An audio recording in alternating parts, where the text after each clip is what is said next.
Hello my dear students, कैसे हैं आप लोग और कैसे चल रही है आप लोगों की नवोदय विद्यालय प्रवेश परीक्षा की तैयारी। उम्मीद करता हूं आप सभी बहुत अच्छे होंगे और बहुत ही अच्छे से नवोदय विद्यालय प्रवेश परीक्षा की तैयारी भी कर रहे होंगे मेरे वीडियो देख कर। जो लोग पहली बार मेरा वीडियो देख रहे हैं उनको बता दूं कि चैनल के माध्यम से नवोदय विद्यालय प्रवेश परीक्षा की कंप्लीट तैयारी करवाता हूँ, वो भी बहुत आसान तरीके से। तो चैनल को सब्सक्राइब कर लेना, साथ में लगे बेल आइकन को भी प्रेस कर देना, जिससे मेरे आने वाले हर वीडियो की नोटिफिकेशन आपको मिलता रहे और आपके नवोदय विद्यालय प्रवेश परीक्षा की तैयारी मेरे साथ साथ बहुत ही अच्छे तरीके से होती रहे। तो देखिए, हम लोग कर रहे थे एलसीएम और एचसीएफ। तो आज के इस वीडियो में हम लोग कुछ एलसीएम और एचसीएफ चैप्टर से कुछ बहुत ही इम्पोर्टेंट फार्मूला के बारे में डिस्कस करेंगे, उसको सीखेंगे और सभी फार्मूला पे आधारित एक एक क्वेश्चन भी करेंगे और इसी के साथ हमारा एलसीएम और एचसीएफ वाला चैप्टर जो है कंप्लीट हो जाएगा। तो देखिए, सबसे पहले तो आप लोग बेटा स्क्रीनशॉट ले लो या फिर वीडियो को पॉज करके ये सारे फार्मूला जो है लिख लीजिए, ठीक है। अलग से समझाने जाऊंगा फार्मूले को तो हमारा वीडियो बहुत लंबा हो जाएगा, इसलिए हम लोग एक एक क्वेश्चन करेंगे, क्वेश्चन के साथ ही फार्मूला को समझाते हुए उस क्वेश्चन को हम लोग सॉल्व करेंगे, ठीक है। तो चलिए देख लेते हैं पहला क्वेश्चन। तो देखिए, पहला क्वेश्चन है, दो संख्याओं का महत्तम समापवर्तक 11 तथा लघुत्तम समापवर्तक 693 है। यदि उनमें से एक संख्या 77 है तो दूसरी संख्या ज्ञात करो। तो देखिए, हमें क्या करना है, दूसरी संख्या निकालनी है। यानी कि देखिए, हमारा क्या होता है, यूजुअली क्या होता है, दो नंबर होते हैं और उनका हमें एलसीएम या फिर एचसीएफ निकालना होता है। यानी कि इसमें अगर हम देखें तो चार चीज़ें होंगी, पहली संख्या, दूसरी संख्या, यानी कि दो संख्याएं और उसका एलसीएम या फिर एचसीएफ, ठीक है, लसापा या माशापा। तो कह रहे दो संख्या का माशापा दे रखा है 11 और लसापा दे रखा है 693, ठीक है। और दोनों संख्याओं में से एक संख्या 77 है तो दूसरी संख्या हमें निकालनी है। तो दूसरी संख्या, ये देखिए, दूसरी संख्या का फॉर्मूला ये है, ठीक है। दूसरी संख्या का फॉर्मूला क्या होता है, लाशापा गुणा माशापा। यानी कि जो लाशापा और माशापा दिया है इन दोनों को गुणा करना है और बट्टे में पहली संख्या, बट्टे का मतलब होता है भाग देना है, ठीक है। यानी कि हमारा जो दूसरी संख्या है, दूसरी संख्या, तो इसके लिए हमें क्या करना है, जो लाशापा और माशापा है इनको गुणा करना है फॉर्मूला के हिसाब से, ठीक है। लाशापा कितना है 693 गुणा माशापा है 11 बट्टे पहली संख्या, पहली संख्या को कितना है 77, ठीक है।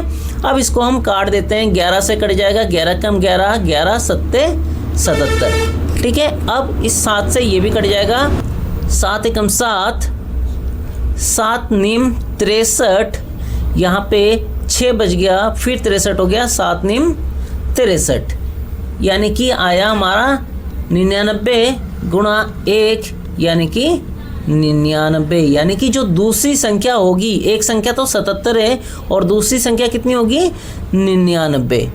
आया समझ में?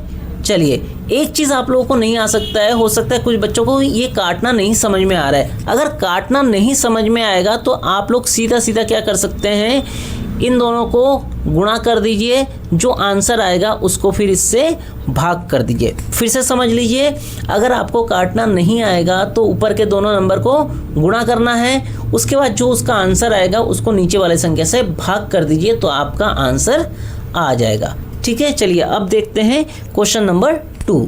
अब देखिए, अगला क्वेश्चन हमारे पास है, दो संख्याओं का महत्तम समापवर्तक यानी कि एचसीएफ 15 है। यदि वे संख्याएं 45 और 75 है तो उनका लघुत्तम समापवर्तक ज्ञात कीजिए। देखिए, दो संख्या दे रखा है 45 और 75, यानी पहली संख्या 45 हो गया, दूसरी संख्या 75, ठीक है। और इनका एचसीएफ दे रखा है 15, तो हमें एलसीएम यानी कि लाशापा निकालना है। तो एलसीएम का फॉर्मूला क्या होता है, एलसीएम यानी कि लाशापा। लाशापा का फॉर्मूला ये देखिए, पहली संख्या गुणा दूसरी संख्या, यानी दोनों संख्या को गुणा करना है, 45 और 75, 45 गुणा 75, ठीक है, बट्टे माशापा, बट्टे माशापा हमारा कितना है 15, ठीक है। तो इसको अब हम काट देते हैं, 15 से काट देते हैं इसको, 15 कम 15, 15 तिया 45, 3 आ गया, और ये 75 यानी कि 3 गुणा 75, तो ये आ गया आपका 5 तिया 15, 3 सत्ते 21 और 1 22, 225। ठीक है, तो हमारा एलसीएम आ गया 225। अगर फिर से बता रहा हूँ, यहाँ पर अगर आपको ऐसे काटना नहीं आएगा तो इन दोनों को गुणा कर दीजिए, जो आंसर आएगा उसको 15 से भाग कर दीजिए, तो आपका आंसर आ जाएगा। ठीक है, चलिए देखते हैं अगला क्वेश्चन, जिसमें हम लोग माशापाई यानी कि एचसीएफ निकालेंगे। अब देखिए अगला क्वेश्चन है, दो संख्याओं का लघुत्तम समापवर्तक यानी एलसीएम 360 है। यदि वे संख्याएं 72 और 90 है तो उनका महत्तम समापवर्तक यानी कि एचसीएफ ज्ञात कीजिए। तो देखिए हमें क्या निकालना है, माशापा यानी कि एचसीएफ। तो इसका फॉर्मूला क्या होता है, पहली संख्या गुणा दूसरी संख्या, मतलब दोनों संख्याओं को गुणा कर देना है। एक संख्या यहाँ पर 72 है, एक है 90, तो 72 गुणा 90। ठीक है, बट्टे में है लाशापा, बट्टे लाशापा जो इसका दिया है वो दिया है 360। ठीक हो गया। अब इसको भी जैसे अभी क्वेश्चन किए हैं सेम वैसे ही हमें कर लेना है। पहले तो 1 0 से 1 0 कट गया आपका, 9 से कट जाएगा, 9 एकम 9, 9 चौको 36। ठीक है, अब 4 से 72 काट देते हैं, 4 एकम 4, 4 एकम 4, 7 है, 4 ले लिया, 3 बचा, 32 हो गया, 4 अट्टे 32। तो आ गया हमारे पास 18 गुणा 1 यानी कि 18 एकम 18। तो हमारा जो माशापा आया कितना आया, 18। चलिए अब देखते हैं इस वीडियो का लास्ट क्वेश्चन। क्वेश्चन है, दो संख्याओं का महत्तम समापवर्तक यानी कि एचसीएफ 12 है तथा उनका गुणनफल 8640 है। यदि उनमें से एक संख्या 72 है तो दूसरी संख्या तथा दोनों संख्याओं का लघुत्तम समापवर्तक ज्ञात कीजिए। अब देखिए बहुत ही सिंपल सा है, लेकिन थोड़ा सा घुमा के दिया है, तो आप लोग डर मत जाना, सिंपल सा है। देखिए मैं समझाता हूँ कैसे। कह रहे दो संख्याओं का महत्तम समापवर्तक इतना है और उनका गुणनफल, गुणनफल क्या होता है, देखिए गुणनफल का मतलब जो यहाँ लिखा होता है ना, पहली संख्या गुणा दूसरी संख्या, तो ये पहली संख्या और दूसरी संख्या को गुणा करके जो आता है, तो लाशापा का फॉर्मूला क्या होता है, देखिए एलसीएम इक्वल टू पहली संख्या गुणा दूसरी संख्या, जो कि पहली संख्या गुणा दूसरी संख्या करके दे रखा है। ये गुणनफल हमारा ये है, ठीक है, बट्टे एचसीएफ 12। ठीक हो गया। तो अब हम इसको काट देते हैं, 12 से काट देते हैं, 12 कम 12, 12 सत्ते 84 बचा 2, 12 दूनी 24, 0, तो आ गया हमारा 720। इसका एलसीएम जो है वो कितना आ गया, 720। और ये पूछा है कि यदि उनमें से एक संख्या 72 है तो दूसरी संख्या, तो देखिए दोनों संख्याओं को गुणा करके हमारा आ रहा है ये।